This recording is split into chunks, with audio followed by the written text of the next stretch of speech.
On our program today, a talk by Mark Braverman, the author of a new book called Fatal Embrace, Christian Jews and the Search for Peace in the Holy Land. And a radio comment from Glenn Ford of Black Agenda Report entitled, "What part of We Need Jobs Does Obama Not Get?"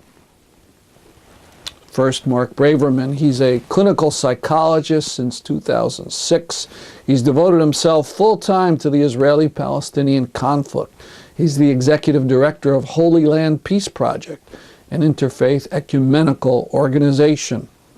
Braverman is a co-founder of Friends of the Tents of Nations North America, a nonprofit dedicated to supporting Palestinian land rights.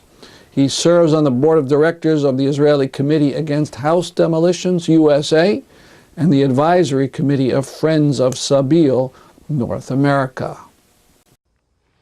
The book is written as a result of my shock, my horror, my sadness, and my anger at what is happening in historic Palestine.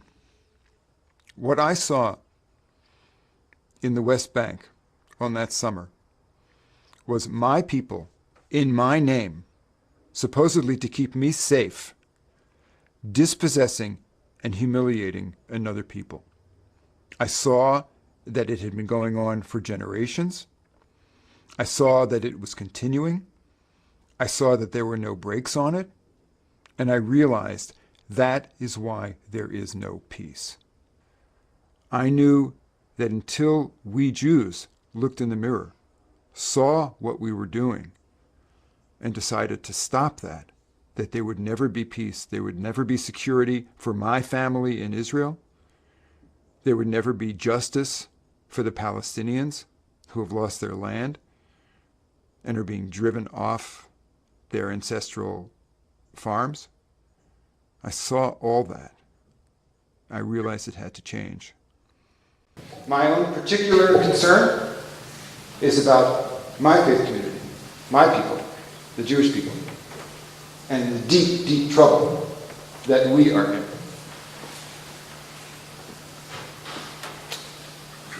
I want to start with a story. First of all, my background. My background is that I was born in 1948 in Philadelphia, so I'm a Jewish kid born in Philadelphia in 1948 to sort of middle-of-the-road religious parents.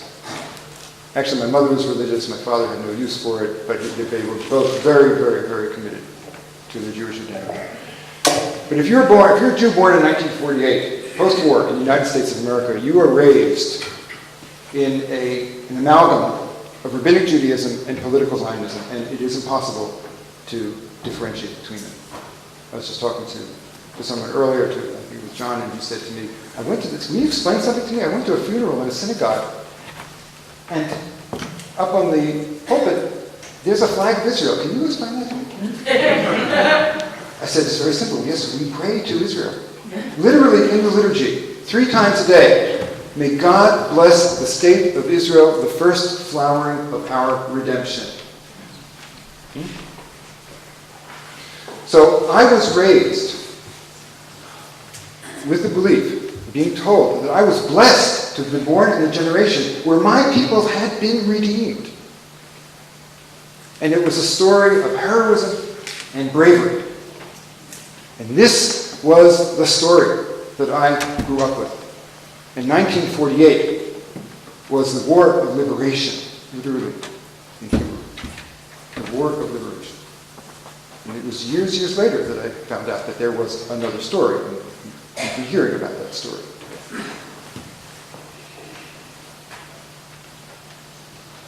So, my grandfather was born in Palestine in the year 1900. It makes me a Palestinian, but people get very confused when I talk about that. I'm a Palestinian Yehudi. I'd say this to people who I didn't know there was such a thing, but it's true. As such, half of my family was in Israel, mostly religious Jews. I went there I went there at the age of 17 on a synagogue trip. And I fell in love. I mean, I was being reunited with my family, with my roots. It was wonderful. Plus, I was experiencing the romance of Israel. I was speaking Hebrew with the farmers, and I was visiting the kibbutzim, and it was Tel Aviv, and it was beautiful, and it is beautiful. I'm sitting with my family one day, and it was on Shabbat. And I remember this. How many things do you remember from when you were 17, except, the first time or whatever, right?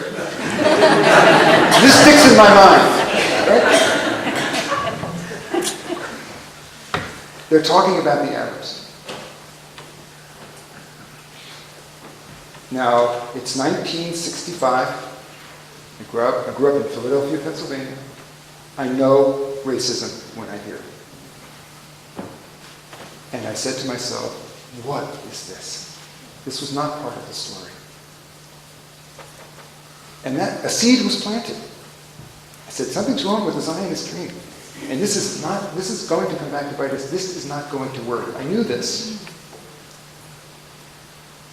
Well, life happens. I went home. It's literally 40 years later. I'm waking up in the middle of the night, and there's a voice speaking to me, and the voice is saying, go to Israel, go to Israel, go to Israel. I thought it was telling me to make Aliyah. I thought it was supposed to be, I was supposed to go to Israel and become part of it. It's not what it was about. I went to Israel with an interfaith delegation, and I saw the occupation.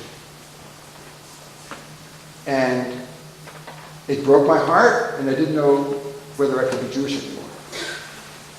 I wanted to be in East Jerusalem with the Palestinians, no longer in West Jerusalem with the Jews. I thought, what is this? It's a longer story, but I came away from that experience and came home with two questions in my mind. The first question was, why are we doing this? And the second question was, and then I turned to America, Christian America, why are you helping us do it? Those were the two questions in my mind. I was standing in a church like this. Actually, it was a church 3 times the size, a big Presbyterian church in Washington, and I'm giving a talk about my experiences. I've just come back. Afterwards, the pastor comes up to me and says, I agree with you. And I admire your courage and your passion and all of that. But we have to be sensitive to the feelings of Jews in this matter. I'd just come back. And I said to him, what do you mean? He said, look, I've studied Christian history. I've devoted my life to human rights issues.